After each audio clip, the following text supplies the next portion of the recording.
Hello everyone.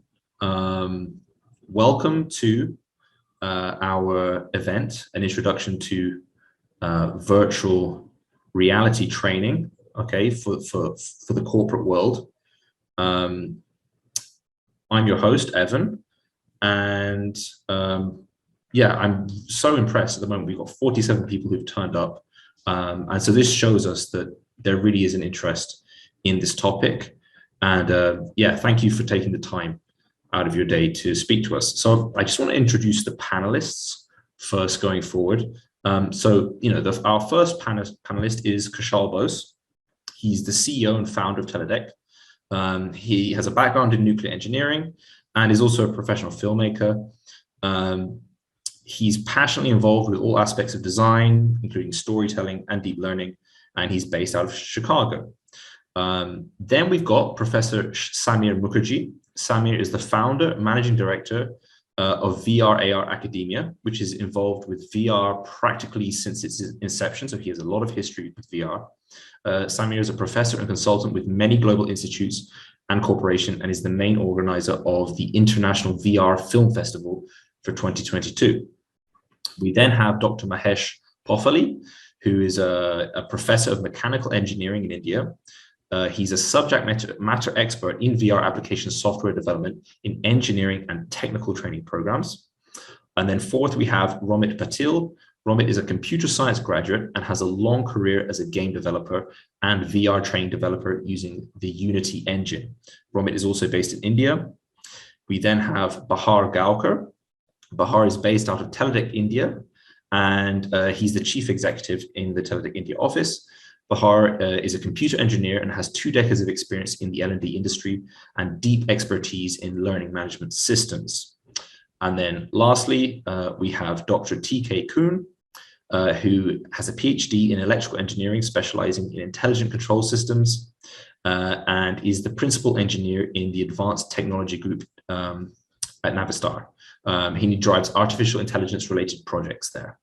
So we've got an incredible range of panelists with deep expertise in this area. And I'd like to now pass to Kushal Bose, who's going to start with the presentation. So Kushal, if you can unmute yourself. I'm going to share my screen. Can you give me controls? Okay, absolutely. Kushal, 1 second.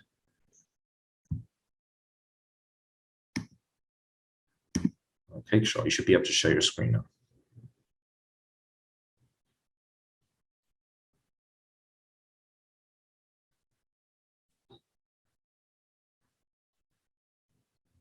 Okay, Kushal, we're seeing everything.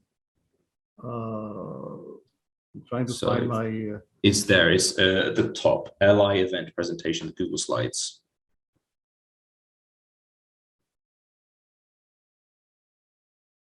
Right.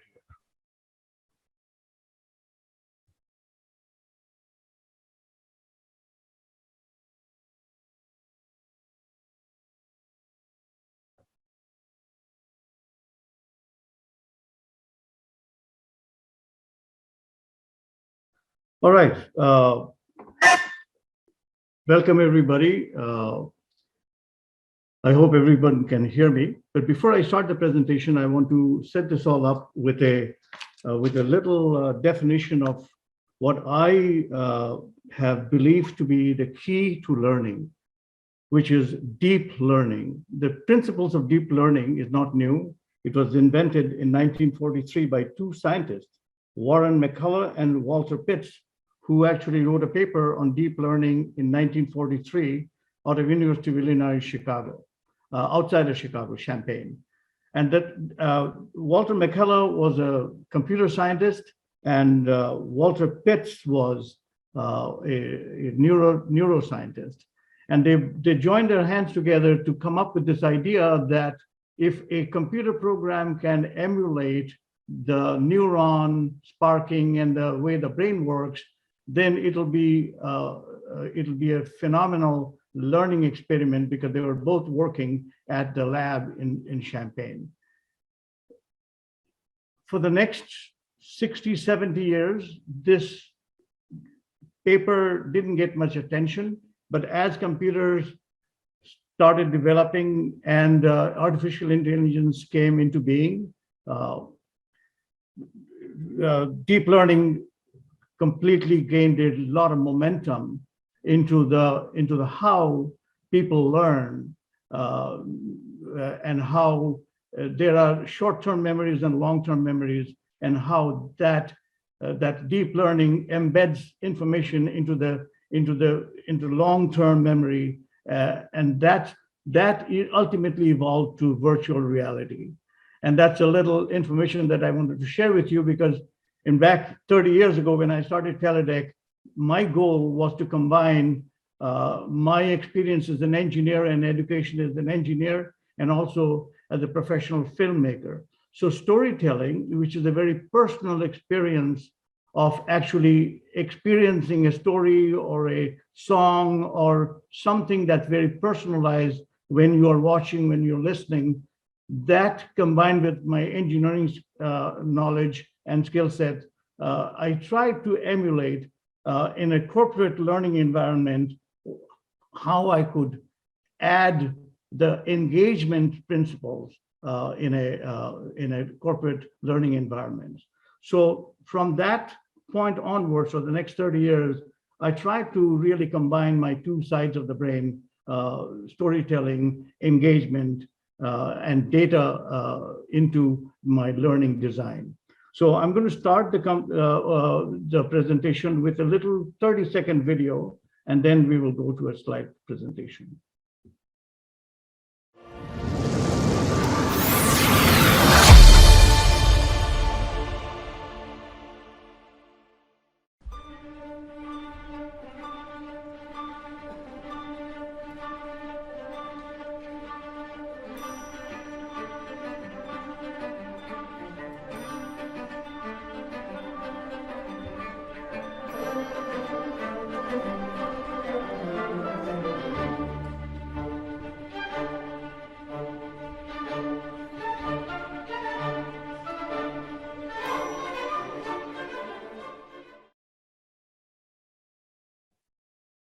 Okay, we actually purposely turned the audio off, not to distract anybody, but the whole idea of that 30-second clip was to identify the fact that our human mind is very much like an iceberg.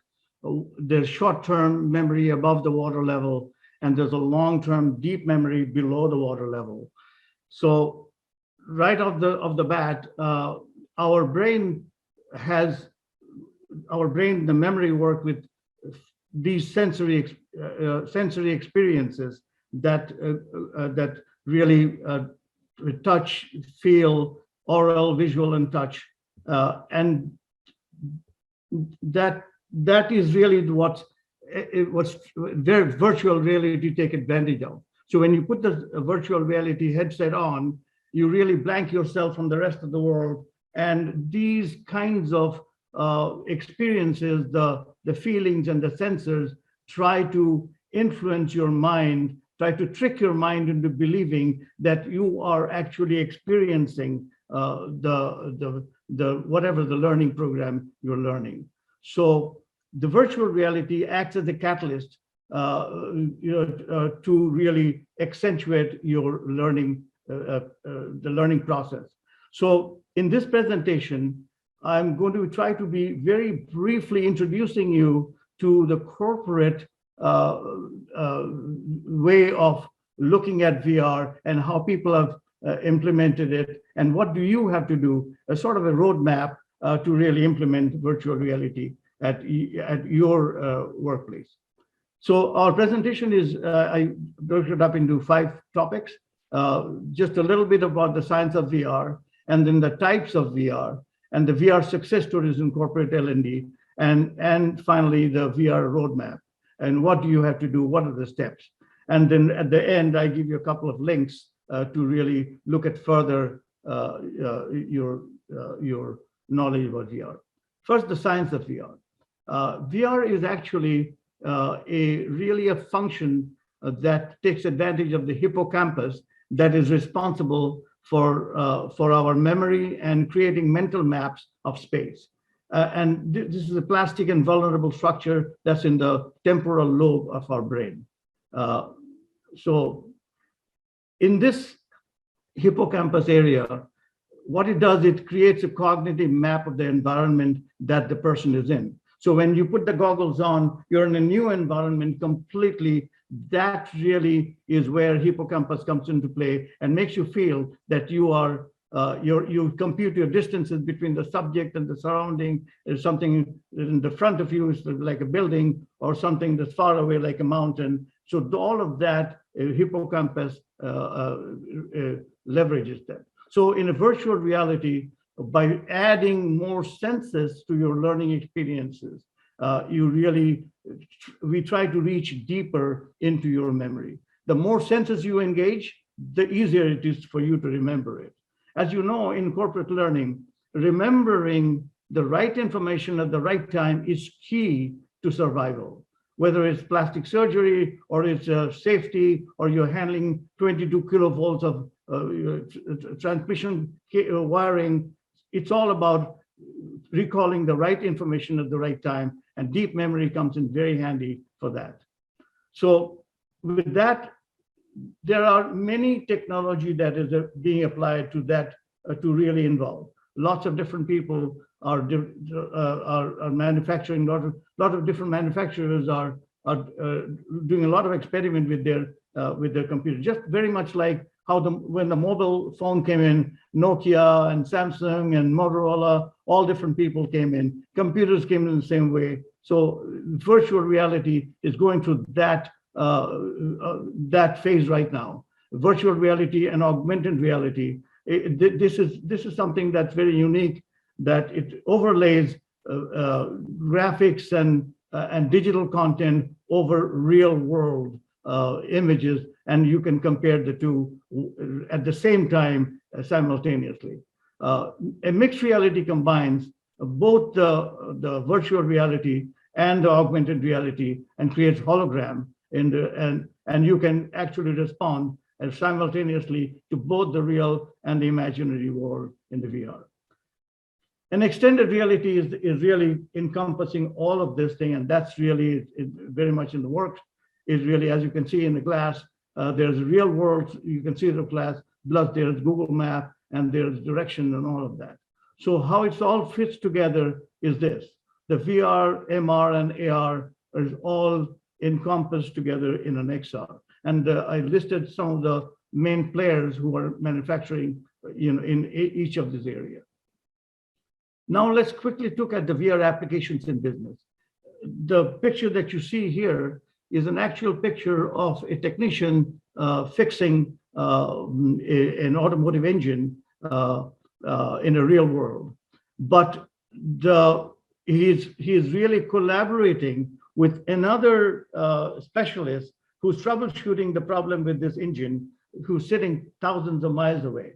So through VR, they're both looking at this engine at the same time. And you can see that imaginary digital content or virtual digital content is overlaid by the actual engine. This is very, very popular in automotive industry right now. And as you can see, the unscrew and remove sign is there. So all of this is very much happening in the automotive world. So in your business, whether it's a manufacturing business or a service business, you have to find where does the VR fit the best? Where can you get your quickest ROI? It is training or sales or marketing, because VR is being adapted to every possible industry you can think of. And here are some success stories. So Walmart introduced 1,000 new cell to communicate with the Walmarts all over the United States, all over North America. And the training on these new cells, cell phone lines and the new technology, they needed training. And they actually shortened it by 96%. Similarly, financial industry, customer satisfaction. I'm going to quickly run through this. New hire training from 4 hours to 45 minutes to VR. In this phone company, Verizon, introduced this employee safety record when they were splicing through New York City, actually. So they don't interrupt with existing lines. That requires a training. and you can see they're going through the same way. The safety record improved by 97%. Employee retention is the big thing. When you have an employee coming into a new company, they're training, they're feeling comfortable with the work, with the VR, it really accelerates their interest and their retention. So safety is a big item in VR training. And this is an airline industry where they were using actual aircraft to do commissioning work for a new aircraft, but they're saving $10,000 per day. The bottom line is that the VR industry is growing as an astronomical rate, and they're projecting some unbelievable growth rate. So it's really time for you guys to take a look at what can we use VR for a quickest ROI in our industry.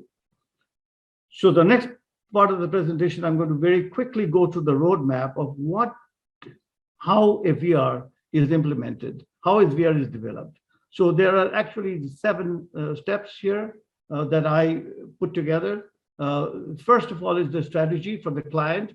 This is for the client. This is for you to really decide what are we going to do, what's the lowest hanging fruit, and who's going to do what, how much money is going to take. So all of that is VR strategy on the company side. The next is the requirement analysis. What do we need to do? Then comes a prototype, the 3D asset creation. Then comes trying the prototype and training on the prototype. And then, of course, the testing the prototype and making sure that works. Then we go to the development. And then finally, we go to support, measurement, analytics, and so forth. So let's go to each one of them very quickly. So from a client perspective, we have to define the learning objectives. We have to define the audience mapping. Now, these has to be very specific, short-term goals that, for example, audience mapping, who learns what? There could be library of VR programs, and then an employee A could be learning 3 different programs in that library, or employee B could be doing something else. So we need to really map that employee engagement versus objective and the business goals and the KPIs. Then we have to select which technology. We talked about technology types of VR, which suits our business the best. And then who's going to be driving the content for the development. And then what data and what matrix are we need to do to really meet our KPI, and then the budget. This is the client has to decide that. And of course, almost always we help the client come with the answers to these questions in this sessions. And the step 2 is actually creating the training needs. For example, the client says that we need to have our production time in this operation, but the actual training needs is that what do we need to do to make that happen? That's the needs analysis. How do we make that happen? And then the real world timing, is there any constraints? Can we really do that? What the business wants to do? And then the VR capabilities in the actual world, what can we do to really accomplish the KPIs? Then, of course, the SWOT analysis. And then another important thing is that what digital assets we have. Do we have the CAD files, and we have the drawings and the job aids and the videos? How do we help the developer develop a completely identical system in the VR world that exists in the real world? Then with that knowledge, we create the storyboard, and then we get the approval on the storyboard. This is the way we're going to do it from the owners, and before we start the development. Step 3 is actually working with the 3D objects.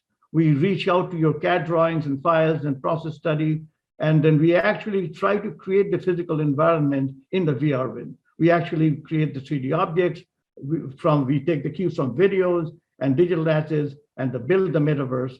And then all of this takes constant collaboration and teamwork with the client, between the client and the developer. And then once the prototype is done, Then we put some learners and some stakeholders and some instructors to really try it out and see. See, this prototype is not necessarily a working, finished prototype. A lot of times we build a prototype with something like a box or like a cube. In other words, we don't skin all the objects the way exactly the finished product is going to look like. We really put together a quick and dirty prototype that allows you the movement, the control, the physical aspect of the metaverse, but then allows you to get a feel for what the finished product is going to look like. So the idea of the prototype is make the changes we want and then tweak the prototype to make sure that we can replicating the actual real world the best we can. So that's the best way to quickly do that. Then we collect and categorize all feedback. A lot of people look at it and say, this doesn't look right, and that doesn't look right. And this has to be, the tool doesn't work properly. It's a wrong tool we are using, whatever. We categorize, we fix all of those functions to the satisfaction of the owner. And we document all our findings. We finally test the prototype. And once we get the approval, then we actually do build the prototype, fixing all the problems, all the changes, and then they test it again, test the final prototype, and each iteration is recorded, and then we come up with a realistic delivery launch. So that's once that final prototype is approved, then we go to the software development phase. As you can see in this diagram, in the virtual environment within the goggles, there's a physical world, the metaverse, that the measurements okay, do they replicate it? That's one box. And the decision making, the learner, the decision that the learner has to make. Are we recording it correctly? That's the data. And is the movement logical? Is it exactly how it's happened in the real world? And then the simulation of the entire process of everything, that does it replicate the real world? So we really take each of these boxes and dissect it and make sure that it works in the way that the real world works. And then finally, we output the data from the prototype into the LMS, from the VR program, from the headset into the LMS. Incidentally, I want to tell you that there are no LMSs out there that I know of that integrates with a headset, VR headset, right off the bat.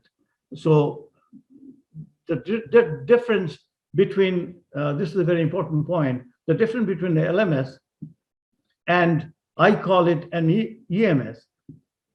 The VR LMS is really measuring experience measuring system, his body movement, his hand movement, his attempts, his failures. All of this experience has to be measured so that we can add that data and go back to the learner and fix those problems. So this is a custom programming, and that's done.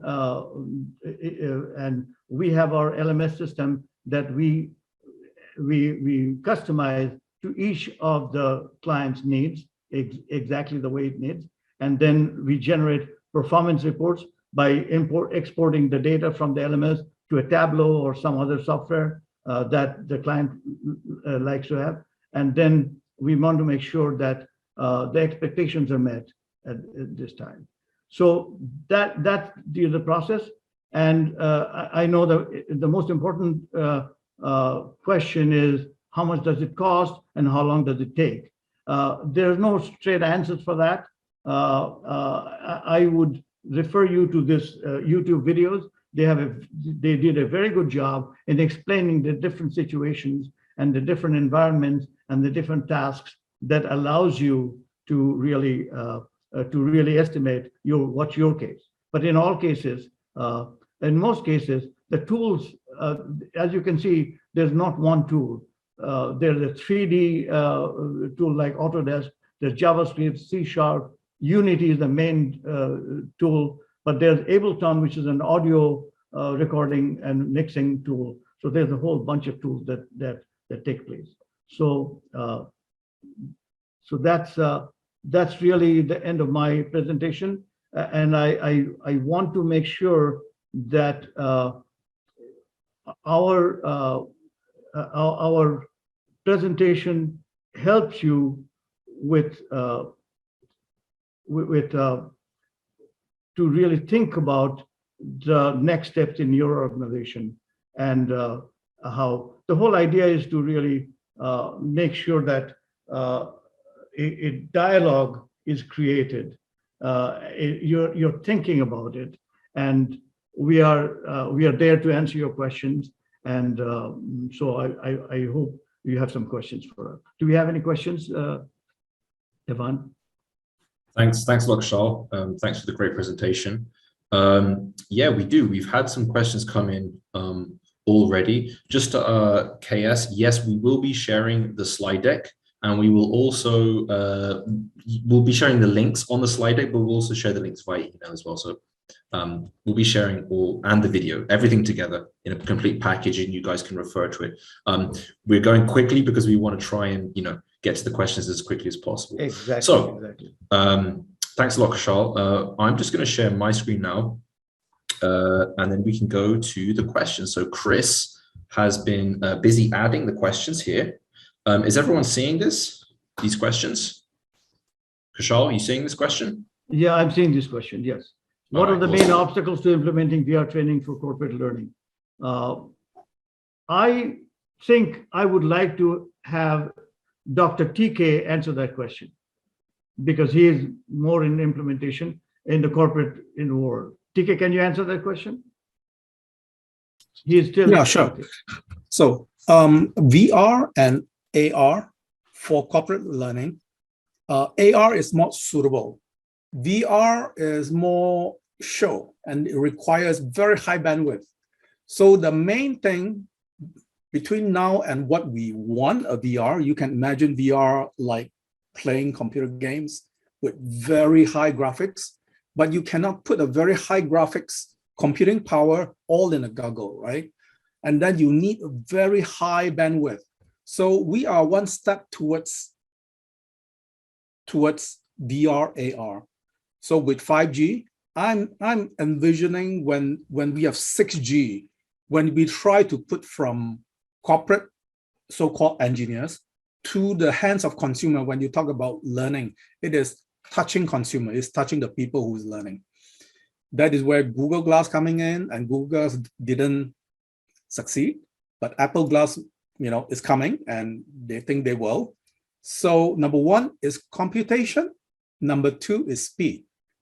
Now, there are a lot of people like here, they have a lot of ideas about developing content, okay, including Facebook, Metaverse.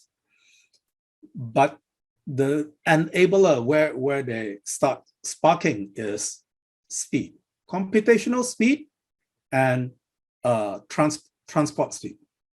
Probably 6G or 5G in terms of wireless all the way cellular to the end. But right now, if you want to do it all, to do it right, it is all 1 gigabits per second, all wired, and everyone have a very powerful graphics computer. So at this time, if you really do VR AR, you can do with lower frame per second. You can see that jerkiness. So we are at that stage right now. Thanks a lot, Dr. Tan. Kushal, anything you want to add? Just unmute yourself, Kushal.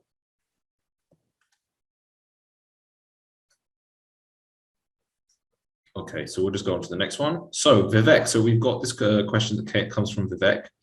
Hello, everyone. When do you expect VR, AR, MR to become mainstream?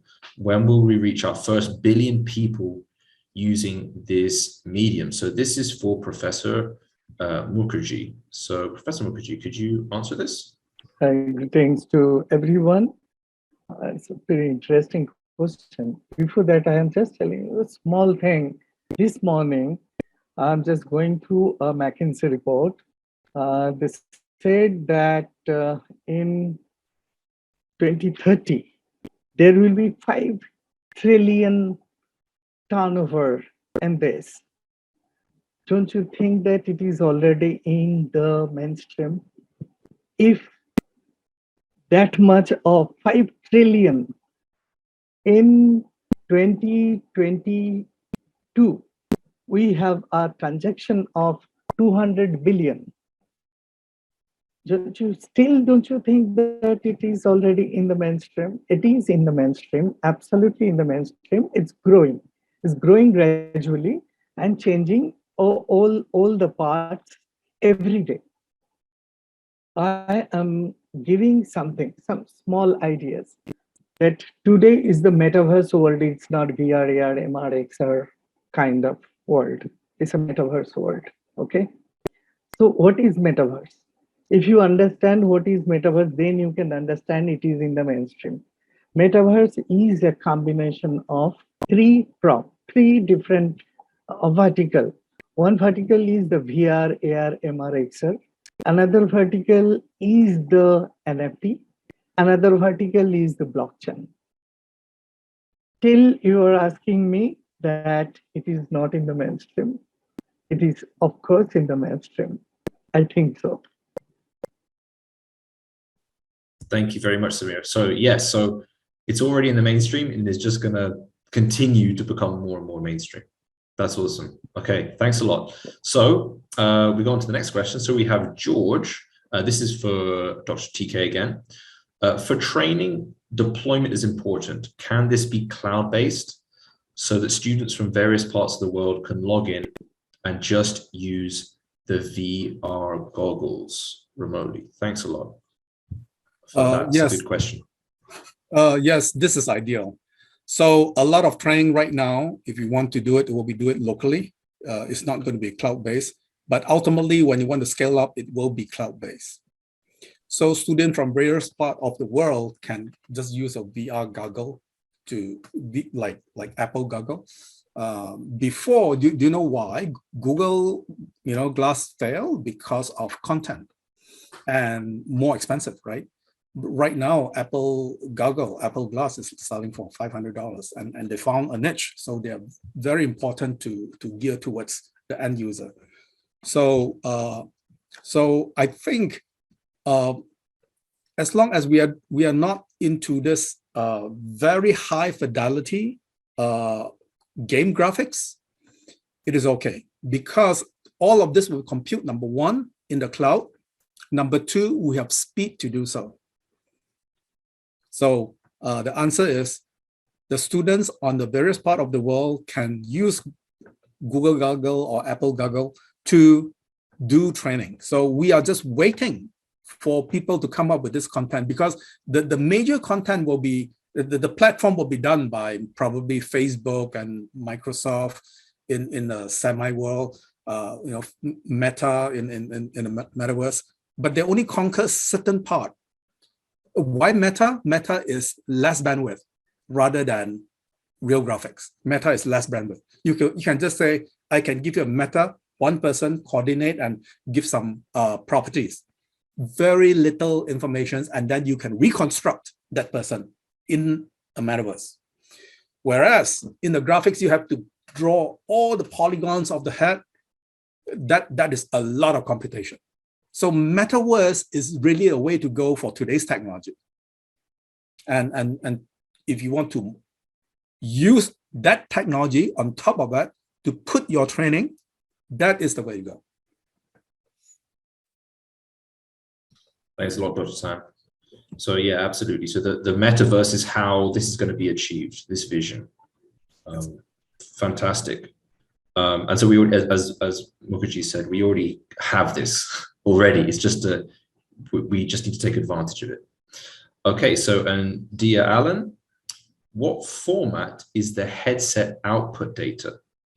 I asked the above question to better understand how to get data, how the data gets into the LMS, and that is for Kushal.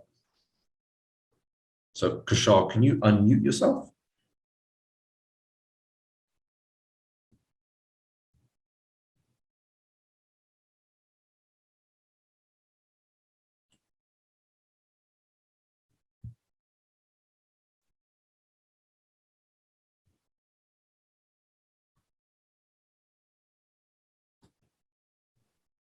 Yeah, I would like Bahar to, I know the answer, but I would like Bahar to answer this question because he is the LMS guy. Okay. I know the answer to this Okay. question, but I want Bahar.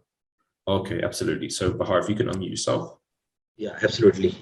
Thanks, Alan, for asking the question. There are, I suppose, two type of questions in this. First is what format is the headset output data, and second, like how we can get the data from the LMS. Okay, so basically, there are various types where we can get this data from the LMS, from the VR headsets, or maybe even from the virtual reality, simple kind of things which we can just embed in the LMS also. So the first thing, we can just export the VR experience as an SCOM package, and then we can import in our LMS. Okay. Now in this case, basically you will be seeing as an maybe like how our children play the games or on the games on the maybe PS4 or something. That is a 3D world. Okay, but they are playing through maybe mouse or maybe through keyboard.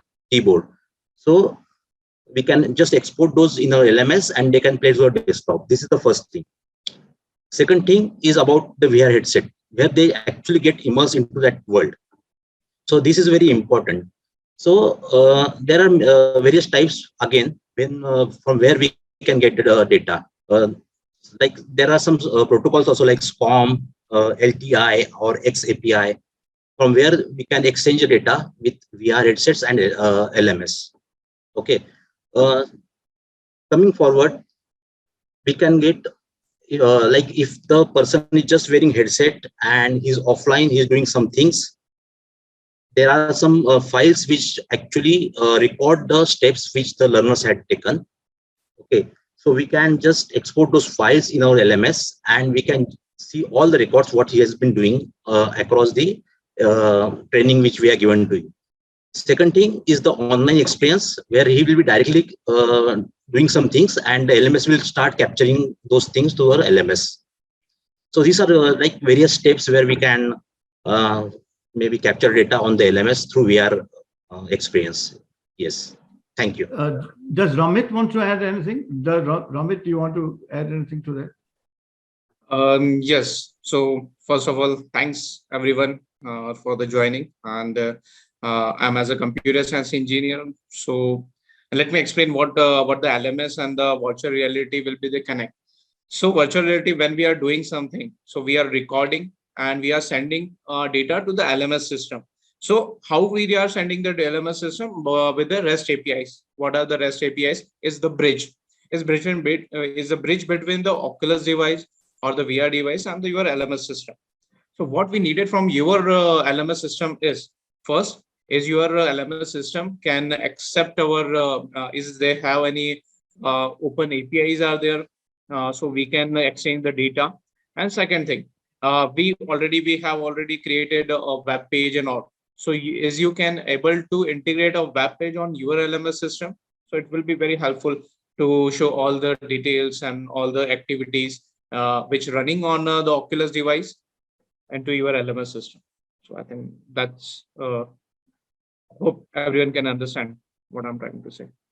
Okay. Thanks, Ramit. Awesome. Yeah, thanks, Ramit, Bahar. So awesome. So basically, you have a number of formats that that it can take. Awesome. Really good question, Diana. The next question from Maddie is, how do you suggest a young professional in the L&D field get into the virtual reality domain? So this is for all panelists. I suppose Mahesh, let me see if we've got, yeah, Mahesh, as we haven't spoken to Mahesh yet. Mahesh, are you available to answer this question? How a young professional could get into virtual reality? I can't see Mahesh. Okay, so it looks like in India. Okay, it looks like Mahesh isn't available. Kushal, who do you think should answer this? I would ask Dr. TK and Professor Mukherjee this question. Okay, I love to answer this one. I think L&D field is about to explode if we get into the virtual reality. Remember the success of virtual reality is speed, computation, and you have the platform, right? But what is enabling this success? We learn from the failure of Google Glass is the content. We need a lot of content. So a content is not only the Facebook metaverse have that content. There is a lot of content that they need on top of their, building a home, building something. You can just build everything on top of the Meta platform, particularly for L&D. Now, imagine your L&D today. Before, it is what? Video learning, very passive video. Then you have interactive, and then you have click, and you have a lot of questions and answer, and you have a lot of video, audio, right? And then the next thing is you need better interactions, deeper understanding, deeper emotional attachment to what you learn. And that it comes from the technology people, but comes from the people expert in that field of learning. And I think, so for young professional, come up with a good business case as an entrepreneur, script what you want to teach, and partner with some people like Teledec, partner with some technical people to technically make what your business case into a reality, and demo that, and start changing that learning. And wow, we can do that. Okay. Fantastic. That's awesome. So basically, what you're saying, Dr. Tan, is Dr. Kuhn, is you don't need to be necessarily a technical person. You can just partner with a technical person and still get into the L&D field, Yes. the L&D VR field. Awesome. Right. Fantastic. Fantastic. Sorry, Mukherjee, Samir. In addition to Dr. TK's description, I'm just giving small suggestions to the young entrepreneur, young people, young budding engineers who want to do in VR. See, VR is though I use this word that it is already in the world, but still I'm telling you this is a very new thing, very, very new invention. So my suggestion is one of the biggest part is the storytelling. You have to understand what is VR storytelling. VR storytelling is not the same storytelling what you are using for 2D storytelling. Okay, so it is not a 2D, it is not a 3D, it is a different kind of storytelling. That is one of the missing link in the entire portion. So my suggestion is that if you understand proper storytelling for VR, and then you start your programming and development and other things, I think it will be a kind of a success story. I think so. Fantastic. That's it. Fantastic. Thanks, Samir. So yeah, so it's implementing storytelling, and this is very much Kushal, your wheelhouse as well. Fantastic. Thanks. So Colby, do you have a visual representation of how the metaverse may look? For example, the graphic design and how relatable it may be to, for example, a PlayStation game. So how similar is the metaverse to a PlayStation game, a video game? So that's for Dr. TK and Romit. So Romit, do you want to take this first? I think first TK will be the best person, and then I will continue on that. Oh, okay. Me first. So yeah, I think it will be. You can imagine it will be a PlayStation or Xbox. So but that is quite limited because this is what you see, like in here. So when you put on a goggle, either you have like Oculus, or you can have Google Glass, which is augmented. Both is going to help you in certain applications. But do you see there's any content provider, good storytelling? Well, some game is good storytelling, but do you see any training in Xbox, PlayStations? No. We are trying to motivate the content creator who are specializing in the learning and development area to apply this information to make a learning experience deeper. So to say in a sense, metaverse will be similar to your Xbox or PlayStations, but you have to create it with a content directed and lead by a proper storyteller. I think Professor Mukherjee may have something to add to that.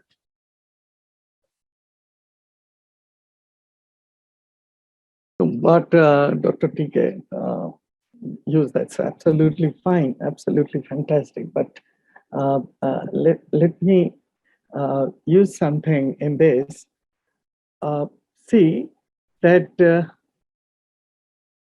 difference between the metaverse and the Xbox and other things, which is already available in the market.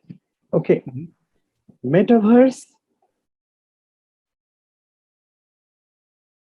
what's it called? Metaverse creation can do the work. Xbox is pre-programmed. That is one of the major difference between these two. Whatever PlayStation, whatever games, whatever you have, you think that you are just giving some boost to that player and giving these things. But metaverse is much more intelligent, much AI-based solution. So that is very, very interesting point here. That is maybe next version of PlayStation and other things. I personally feel so. Yeah, I agree. So, like for example, do you know a World of Warcraft? They have their own universe, right? The World of Warcraft world, right? So that is their versions of metaverse, but only their versions.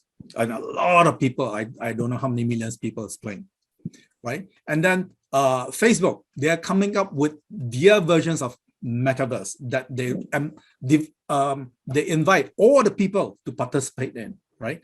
And within that metaverse, you can have your sub-metaverse too, right? Mainly just, it's a metaverse, just an engine, a world for your network of people to participate, because you don't want to step into metaverse many things, right? You only want to step into your sub-metaverse to, let's say, do training.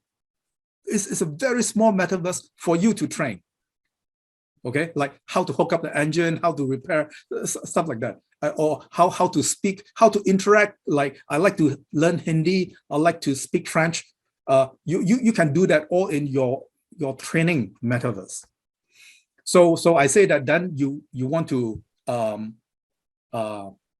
design your content based on this training, built on top of the sub-metaverse that Unity is providing, and Facebook. Yeah, so I think now I need to jump. So what about me, another common person, that what is the metaverse? It's like my planet. If you are understanding the metaverse, it's like my planet, and I'm doing anything on my planet. Is the thing on the metaverse. And the second thing is about the graphic design. So about the graphic design, I'm talking going in the little, you know about the GTA, Grand Theft Auto, and Vice City are the games where the complete cities are there. So now we know metaverse is not a very polished or quality, it's low poly. Why? Because we are creating the environment, we are creating all the contents, right? And all the contents will be needed render into the multiple devices. And we are using the metaverse. It's not means we are using only the VR glasses. VR glasses is the best place, but we can also use the laptop and the mobile phones. This was the success. This was the success when all things are connected with each other. Then it will be, because if you are the planet, if you are creating the planet and you are already entering only the virtual person, like who have the VR glasses, so you are scoping yourself. But if you are giving all the access with all the devices they have, so it will be the bigger thing. Now that's called a metaverse. And after that, in a metaverse, what I can do, I can create my own sessions, right? My training classes are there. My VR mall is there. So if I have a person who have the very good bandwidth of the supporters and all and the business agility, so I create my own metaverse. And about the Facebook is a very little in a metaverse. There are the lots of the bigger players and the gaming section who already created their metaverse and all the things are there.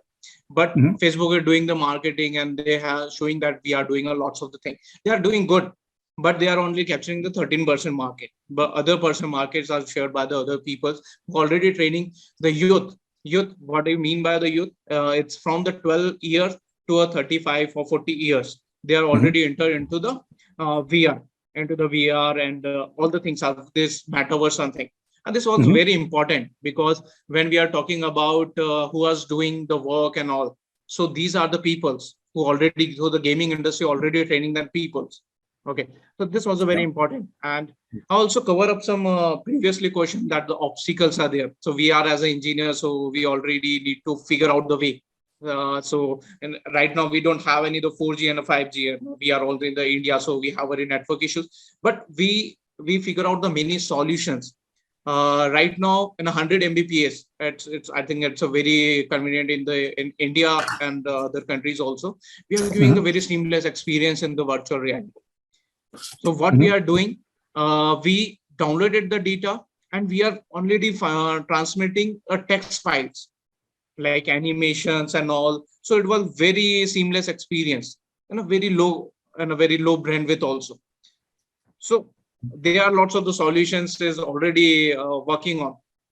I agree with you. So in the metaverse, laptop and Google Glass actually is the same. The only difference is Google Glass has orientation. When I move my left, they know I'm moving my left. So your rotation, everything is much more easier to control with a Google Glass. That's the only thing between laptop. But they finally get into that metaverse. The other thing, the second point that I'd like to make is my experience with augmented reality or virtual reality is slow. So I try to look at many suppliers today with Google Glass. It makes me headache. One reason is the computational and transport power is slow. I don't know what. Sometimes it's okay, and then sometimes it stop and jerk a little bit. So because this slowness is hesitant, people are not buying it as mainstream as they can. But I think very slowly, if the computational power, especially graphics card, is as smooth as Xbox, PlayStation, I think we are getting there. Okay, so here is the designing. Like the designing is playing the main role. So because there are also the technique, if you are creating the VR content, so there are lots of the technique because they are not they are a different kind of the 3D designer. We need to train them to develop the VR content. It's not the particular designing team who can develop a very good graphics and they are working on the virtual reality. It's not possible. We need to train them for creating the virtual models and all the things. Then you get the seamless experience. It's completely depending on the programming and all the teamworks to give you the very good experience. Second thing, how we explain this, it's about the degree freedom, how much degree freedom we are. If we are using the VR glasses, so we have the 6 degree freedom. 6 degree freedom, what do we mean by the 6 degree freedom? I can use my hands, I can use my, I can rotate into the 360 videos, 360 with my head movement and all. So this was the 360, this was Oculus give us 6 degree freedom. And the VR, the cardboard kind of device, they give me over 2 degree or 3 degree freedom. Okay, but on a laptop, we are using the mouse and control. So most of the things are possible with the laptops also. And the laptop person can be joined into the metaverse. He can also see his experience with the others one. So it will be very good experience when they are all the calibration will be there. But the feel we are getting in the Oculus, okay, was very good because we are immersed into that. So it was a thing which was in a 6 degree freedom we are getting. Fantastic, guys. So thanks, Romit, Dr. Tan. Basically, I understand that we're not quite there yet. We still need to improve the quality, but sooner or later, the metaverse is going to start becoming more and more similar in quality to the gaming industry. All right, guys. So because we've only got 5 more minutes left, I'm going to try and go through as many questions as possible. But if we do not get to your question, no problem. What we'll do is we will respond to it personally. Okay, so we'll end the call and then we can send, probably we'll do an email and we can send it by email, and then we'll also send it to the entire mailing list as well, so that they get a chance, so everyone gets a chance to see the response to the question, not just you. So let's try, guys. If I'm just going to ask the panelists for the last 5 minutes, if we can just quickly go through as many questions as possible, and anyone that's left will receive the email. So Juju, how have you adapted your VR work to make it accessible to users who are visually impaired? So this is for you, Romit. So Romit, if you could just quickly answer that. Romit? Yes, visually impaired. What does it mean? Visually impaired, so that somebody who has difficulty seeing. Maybe TK or Samir.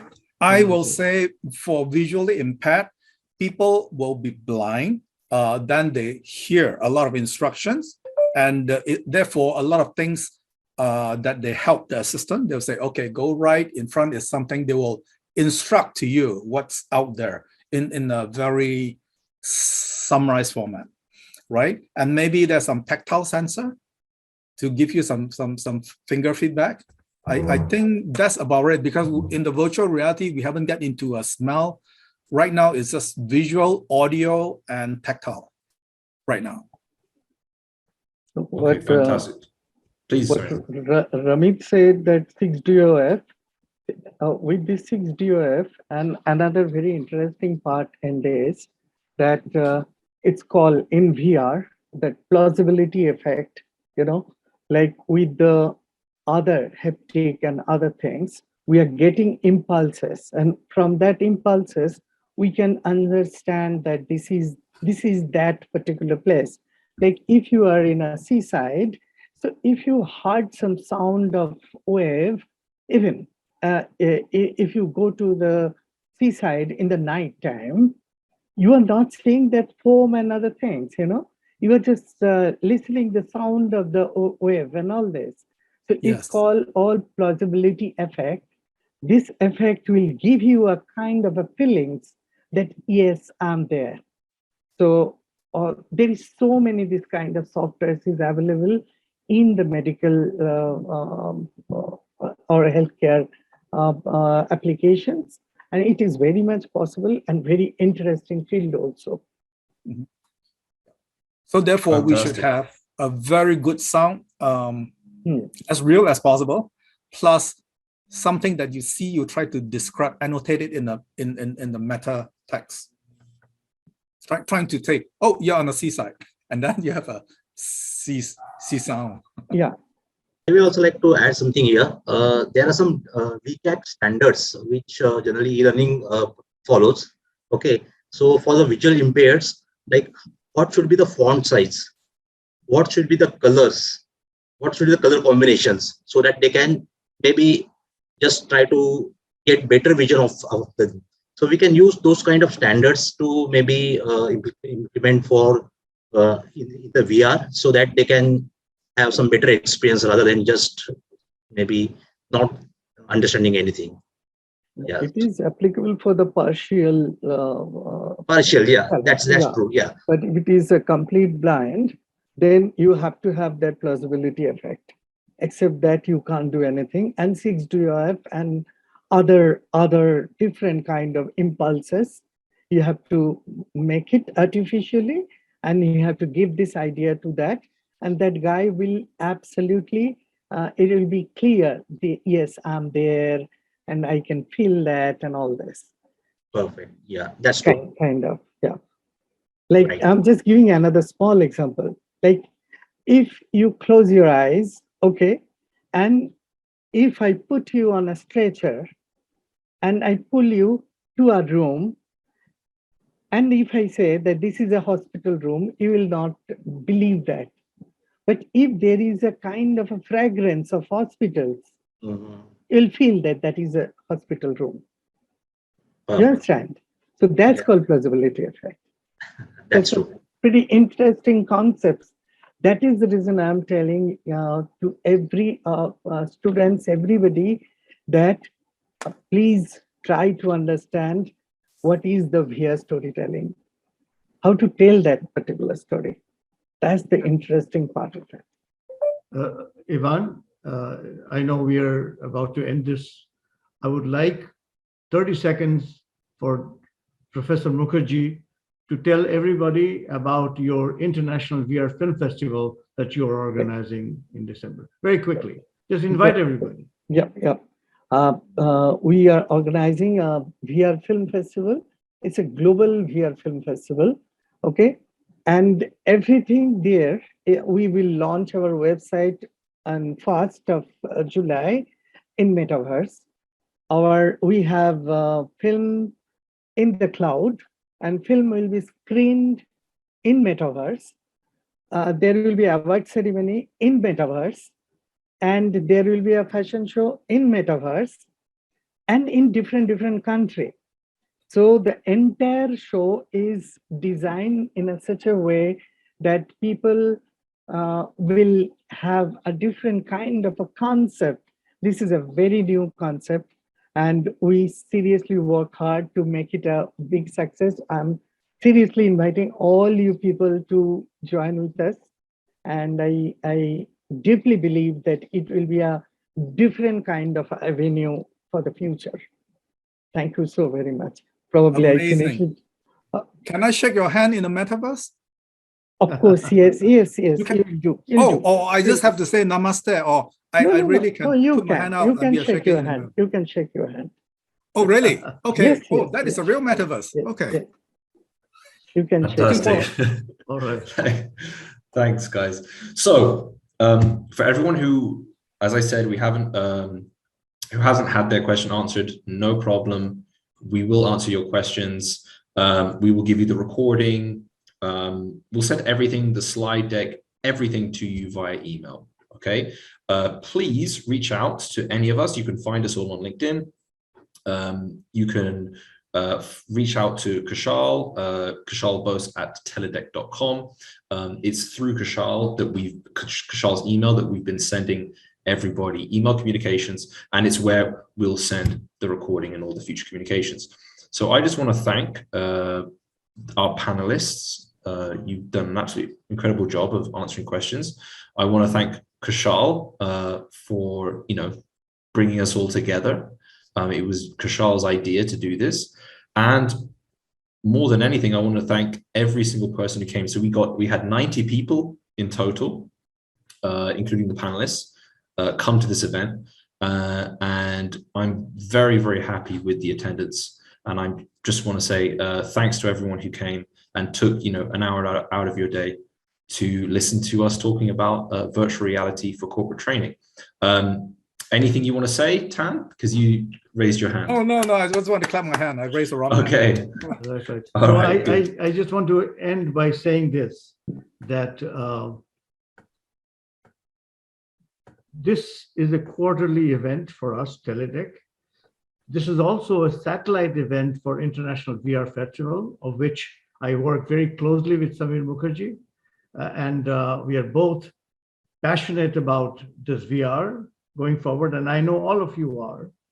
And please give us some ideas as panelists, as well-wishers, as partners. Please tell us how we could push VR forward to our generation and the next generation. I really would appreciate that. Of course, I'm in touch with all of you on a daily basis, but I would like you to think about where could we take it to the next event, which is in October, and then the next final event is going to be in December, the virtual film festival. Thank you again. Thank you. Okay, guys. Thank you very much. Thank you, Ivan. Thank you, Chris. Thank you, everybody. Thank Bye-bye. you. See you in the metaverse. Okay. So See you in a minute. Bye bye. Yeah. Bye. Bye.